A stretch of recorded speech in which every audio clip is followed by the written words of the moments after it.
வணக்கம். தேர்தல் ஸ்பெஷலுக்கு உங்கள வரவேற்கிறேன். நம்மளோட ஜனநாயக கடமையை சரியா செய்ய என்னெல்லாம் தேவைன்னு இந்த பகுதியில டக்குன்னு பாத்திரலாம். சரி வாங்க, உள்ள போலாம். முதலியே இந்த தேதிய நல்லா நோட் பண்ணி வச்சுக்கோங்க.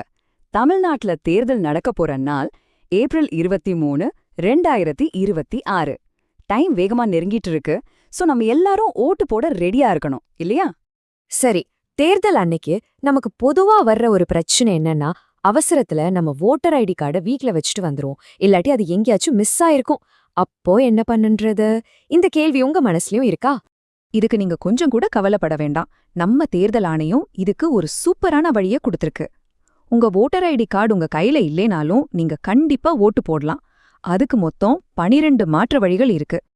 அது மட்டும் இல்ல, உங்களுக்கு தேர்தல் சம்பந்தமா எந்த ஒரு சந்தேகம் இருந்தாலும் தயங்காம இந்த நம்பருக்கு கால் பண்ணுங்க. 1950.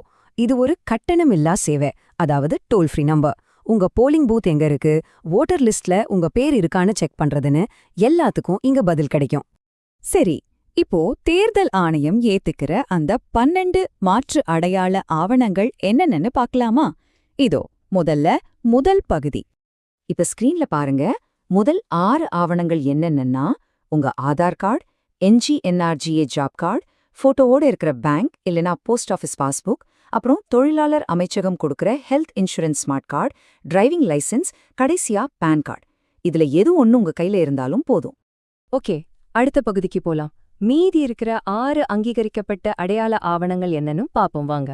இந்த லிஸ்ட்ல அடுத்து என்னெல்லாம் இருக்குன்னா, தேசிய மக்கள் தொகை பதிவேட்டின் கீழே வர்ற ஸ்மார்ட் கார்டு, நம்ம இந்தியன் பாஸ்போர்ட், போட்டோவோட இருக்கிற பென்ஷன் டாக்குமெண்ட், சென்ட்ரல் இல்லைனா ஸ்டேட் கவர்மெண்ட் ஆஃபீஸ்ல கொடுத்த ஐடி கார்டு, MP MLAக்களுக்கு கொடுக்குற ஆஃபிஷியல் ஐடி கார்டு, அப்புறம் மாற்றுத்திறனாளிகளுக்கான தனித்துவ அடையாள அட்டை, அதாவது UDID கார்டு, இவைகளும் அடங்கும். இப்போ இதுல ரொம்ப முக்கியமான ஒரு விஷயம் என்னன்னா, நீங்க கொண்டு போற ஆவணம் கண்டிப்பா அசலா, அதாவது ஒரிஜினலா இருக்கணும். நல்லா கேட்டுக்கோங்க, ஒரிஜினல். போட்டோ காப்பி, அதாவது ஜெராக்ஸ்லாம் செல்லுபடியாகாது. சோ இந்த 12 ஆவணங்கள்ல ஏதாச்சும் ஒன்னோட ஒரிஜினலை மறக்காம எடுத்துட்டு போங்க. இப்போ உங்களுக்கு எல்லா வழிகளும் தெளிவா தெரிஞ்சிருச்சு. வோட்டர் ஐடி இல்லைனாலும் ஓட்டு போட முடியும்னு உங்களுக்கு தெரியும்.